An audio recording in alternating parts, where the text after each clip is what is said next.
Greg Collins, Substitute Teachers Lounge. What's that you say? You see an absence pop up for a librarian? What does it even mean?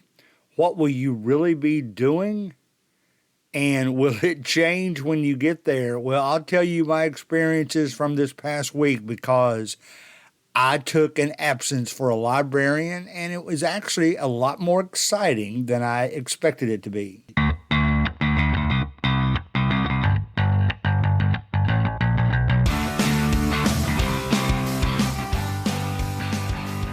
All right, guys. First of all, let me apologize for my voice. I didn't realize how bad it sounded until I was editing. And basically, I have a tooth situation, and I've got a little swelling going on, and I'm on all the good antibiotics and ibuprofen, all that kind of stuff, take care of that. But it actually is affecting my talking right now. So, apologize for that. I wanted to let you all know that this episode I thought was unique enough. I never figured I'd ever do one about subbing for a librarian. But not only did I do that, I posted a few days ago on the Substitute Teachers Lounge Facebook page, which is going really good and strong. Make sure you join that Facebook page. But I posted to let them know that I would be publishing an episode about substituting for a librarian, and told them it was coming up Sunday, and I got several comments about that, about here, see if this fits you. Some people say they never see a job for a librarian in their, it's frontline for us, but whatever the absentee system is that you do. Some say they see it from time to time, but it always ends up being something else when they go in there because they send you to a higher need, and it usually ends up being one of the more challenging classroom situations because that's why nobody took it. So we'll talk about all that today. I'm going to this is going to eventually get into describing a couple of magic tricks to you that I think will go over good in the classroom at all ages, really. I can see it being effective through elementary school and all the way through high school. Maybe high school, you can make it a project about how the students can figure out why it happens, what's going to happen before it happens, all that good stuff. So, okay, substituting for the librarian. Now, I assume it's the same way for everyone. Librarian is an accredited teaching profession in our area. It pays for a substitute teacher, well, teacher for that matter. It pays along the same pay scale as all the other teaching positions. It's just obviously a more unusual position. I don't often accept them. You know, I've got in my head for some reason, and it's not always true, that I like classroom situations more than I do librarian, physical education in the gym, things like that, band. I've substituted all of those, and I love them too, don't get me wrong, but my forte, I think, is more in the classroom. So I don't take them as often as I do the others, but it just so happens, and let's go around to the flip side.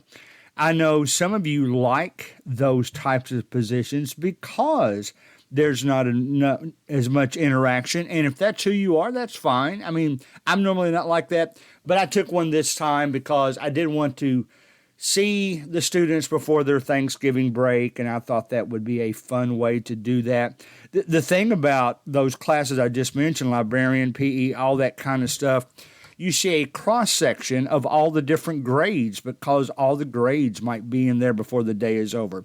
So here's been my experience about substituting for a librarian.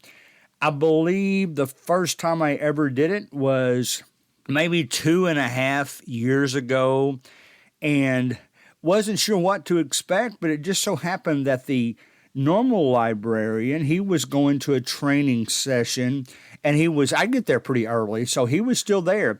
And he said, "Do you know how to run one of these machines?" And I said, "Well, he was talking about checking out books." I said, I like gadgets. I like learning new things. So if you can give me a quick tutorial, I'll do it for you. And it wasn't much more than just taking a scanner gun, like a QR code type scanner gun. When a student brought up a book, you scan that code and it puts it into their account, so to speak, because they're going to have to bring it back in 2 weeks. You have to look up the student, but that's easy enough given the information that you tell them. So you pull up the student's page, you scan the book, it puts it in their account, and you're good to go. The only really manual thing you have to do, at least at the schools where I do it, is you have to get the ink pad and the date punch thing and punch that date in the back of the book. Okay, it's going to show what 2 weeks is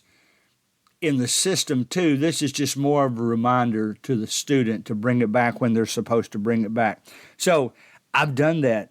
I actually enjoy that part of it. In fact, I'll say this. Librarians, I should say libraries, are decorated so nicely. I love to look at the walls when I go in there. One of my favorites, and when I tell them this, a lot of them listen to my podcast, so they're going to know who I'm talking about. One has got a display about a zombie emergency kit. They've got it hanging on the wall. One has a display of the progression of Nintendo-type game controllers. I think all that stuff's cool. It adds a little ambiance to the room. They've got eye-popping books setting out on the top of their shelves to kind of draw in the students' attention. So I've done those before. I've learned how to do it. Here's the extremes of my experience as subbing for a librarian. I have had times, not very often, but I have had times when I'd walk in the door and they'd say, "Mr. Collins, I know you signed up for this. Can you do this instead?" And they actually closed the library for the whole day. They didn't even put anybody in there. They locked the doors, so to speak. So, and you can't do that in a regular classroom, so the library does differ in that regard. But most of the time, it's maybe getting pulled away for a little while. On the opposite extreme, and I've shared this in a recent episode, so I'll quickly just share it again. One time when I went to a library and was enjoying myself because there was a lot of books being checked out and I got to use the equipment, I was called after the first period and moved to another classroom for the rest of the day because the sub that had showed up, they got frustrated for some reason and walked off the job. So I had that class. I didn't think it was particularly overwhelming or anything, so I'm not sure what happened there. So it's all over the gamut. Here's what happened when I substitute taught this past Friday, okay? That's not correct. I know it doesn't matter to you, but it was actually on Tuesday. It was the day before the Thanksgiving break. We are, by the way, this is November 27th, 2022, so that's where we are on a timeline. There's a lot of you, we get a lot of new members every week, and I'll see a big bump because several of them go through and download what they feel would be an interesting title to listen in the podcast. So I appreciate all our new people as well as I do the old people. We continue to grow. About to hit a milestone. I'll tell you what it is maybe next week because we'll probably cross it before then. So I went into the librarian job. First period was actually a class. It was the only class that was scheduled for the library that the librarian would be in charge of. So there wasn't any other teacher. It was just about 10 students. They already had computer-related work that they had to do, so that was easy enough. Second period, or I should say 5 minutes before second period, I did, in fact, get a call to cover for an 8th grade history class, just for one period, a little bit more because the teacher, their child was in a holiday program and she wanted to go see it, and I was happy to do that. In fact, when she came back, she was a little bit sad because she could tell her daughter had wanted to come back with her after she was there for her presentation. So that happens quite often. So I did get pulled out of the class one period. It was really like a period, maybe 15 minutes into the next. Came back, and I was in the library again. Now, I guess they hadn't left me credentials that I need to log in to use their equipment. So there wasn't a whole lot of library books being checked out. I didn't end up doing that, even though I could if they could have just logged me in. There was an assistant there that did some of that, kept some notes because she couldn't get into the system at first and got in later. So there were some books being checked out, but for the most part, it was an extremely slow day. So much so that I did two main things to kill the time. I would go around and look at the books. It's funny to me, we called them comic books back in the day, but now they call them graphic novels. There was a graphic novel section. There was a sports section, history, all that fun stuff. It reminded me, I remember, and they're still there. I remember back in my day as a middle school student, we called them junior high. One of the most popular books for everybody to check out was the Guinness Book of World Records. That's when it had just started to become popular, so it was always gone. Because when somebody checked it out, checked it back in, somebody else was waiting, they would come in and check it out. So it was always off the bookshelf. Saw one of those, saw a Ripley's Believe It or Not book. That's kind of dating me or showing my entertainment level. But I walked around, but then I finally came around a book about Houdini. And I started flipping through it, and it was written on a middle schooler's level, as you might expect. It had some cool tricks in there, so I said, I'm going to kill two birds with one stone. These two tricks would be perfect for the classroom at any age level. So here's how they work. First of all, I'm going to try my best to describe these two tricks without the aid of visual accompaniment, because this is a podcast.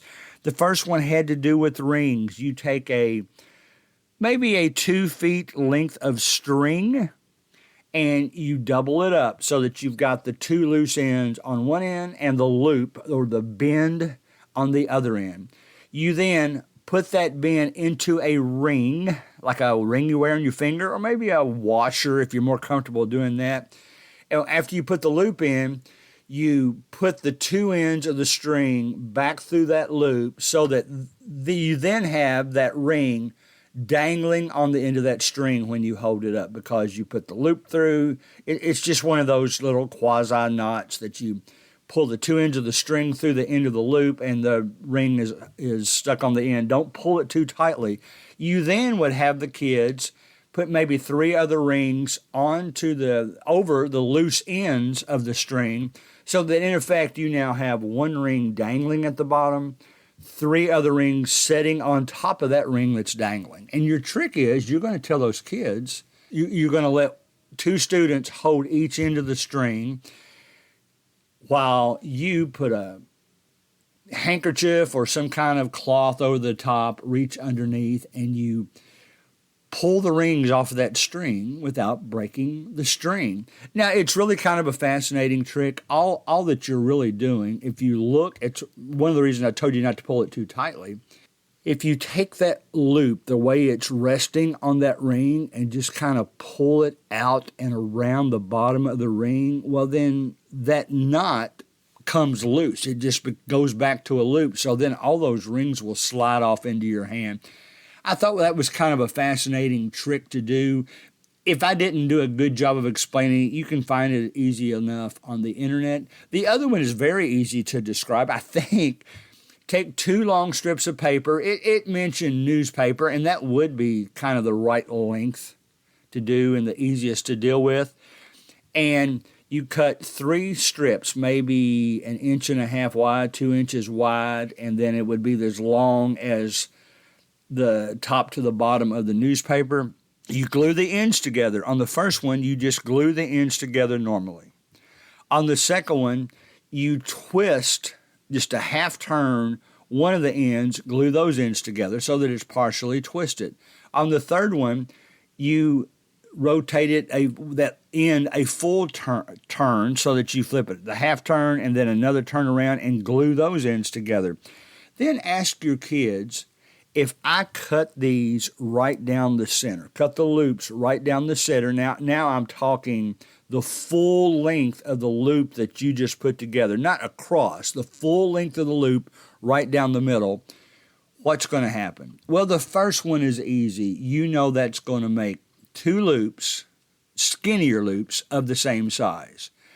The second one, it'll be interesting to see what they guess, because if you actually do that, cut it right down the center all the way around the length of the loop that you gave it just one twist, well, that actually creates a longer one loop, a bigger, twisted, longer loop.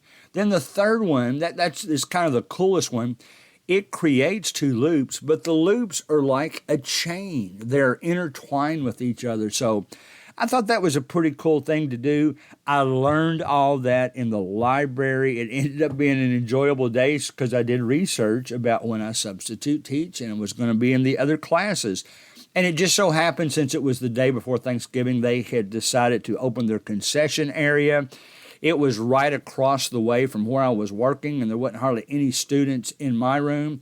I went over and helped with the concession, so I felt good about helping the school out. I got to see every student in that school because they all cycled through the concession line. So bottom line is this: at least try substituting for a librarian absence, and you might actually enjoy it, make the best of it.